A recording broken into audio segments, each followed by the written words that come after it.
Hey everyone, welcome back to Fix and Cruise.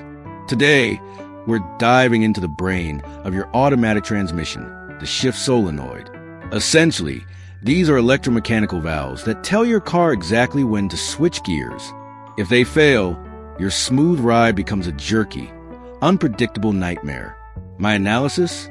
Most drivers assume a failing transmission means a $4,000 replacement, but often it's just a single, affordable solenoid being choked by dirty fluid or electrical wear. Understanding these symptoms early is the difference between a quick fix and a total mechanical meltdown. Let's take a look at the breakdown. I hope you guys are all having a remarkable day. Easy Auto Fix here, and today we're going to learn symptoms of a bad transmission shift solenoid. The purpose of the solenoids is to open up and allow fluid to pass through the valve body. The channels inside the valve body lead to the automatic transmission to pressurize clutch packs and bands to activate specific gear changes. These solenoids get activated by the transmission control module depending on the vehicle's speed sensors and others. The location of the shift solenoids will typically be underneath the transmission oil pan around the valve body. The first symptom you might be experiencing with your car is an engine light. If the transmission control module senses anything wrong with the sensors, it's going to turn on the check engine light to warn the driver and set a diagnostic code. Some cars also come with a transmission light. Here are some trouble codes related to the solenoids. The scanner that I use to help me read these codes is linked in the description. The second symptom you might be experiencing with your car is a gear shift delay. The reason why this happens is because the solenoids can get dirty and clogged through time. This can be due to dirty transmission fluid. Now, since the solenoid is dirty, it's going to reduce the fluid pressure from passing through efficiently, therefore delaying the time for the gear change. The third symptom you might be experiencing with your car is your transmission not being able to change gears.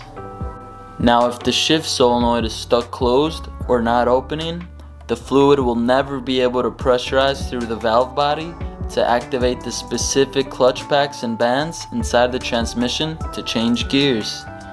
The fourth symptom you might be experiencing is your car going into limp mode. Limp mode is a safety feature that protects your car.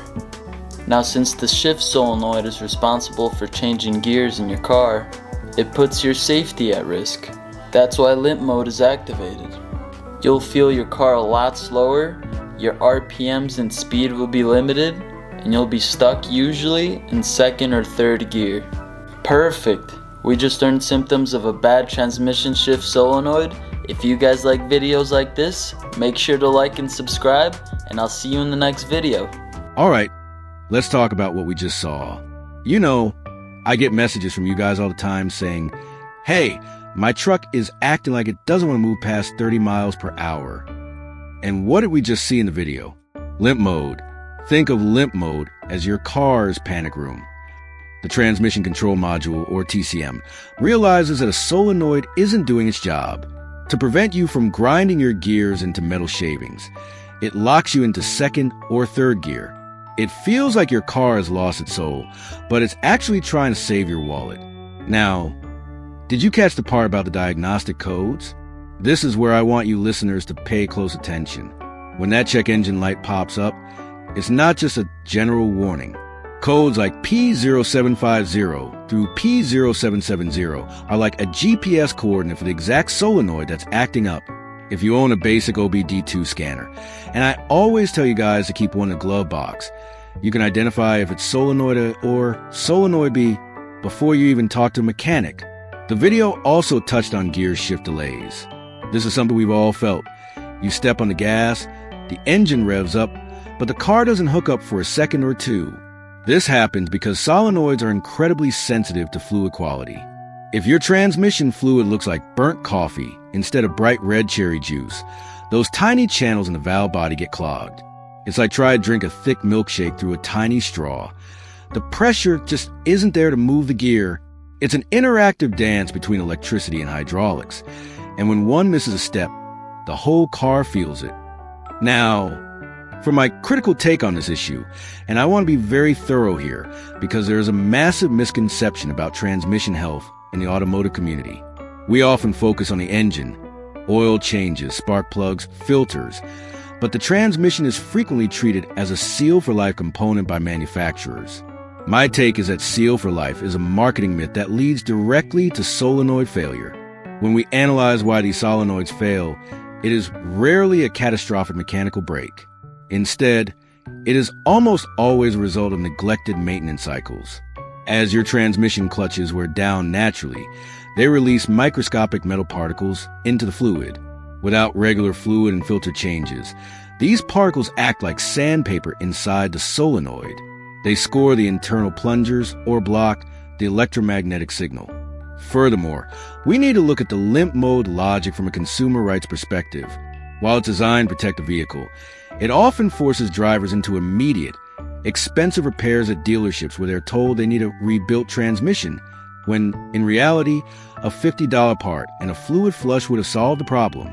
It is critical to realize that a bad transmission diagnosis is often just a bad solenoid reality. I also want to challenge the way we diagnose these. We rely so heavily on the computer, but we should be looking at the electrical harnesses too. Heat is the enemy of electronics. Over years of cruising, the heat from the engine bay can make the wiring to the solenoids brittle. If I'm being critical of the industry, I'd say we spend too much time replacing parts and not enough time cleaning connections and maintaining the fluid that keeps those parts alive. If you're a DIYer watching this, your first step should always be a fluid analysis and a wiring check before you start pulling the valve body apart.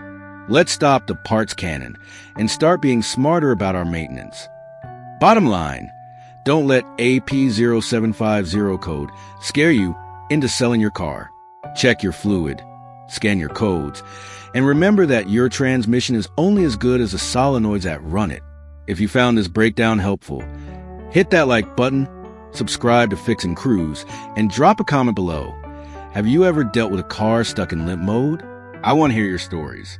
Until next time, keep it smooth and stay on the road. Catch you in the next one.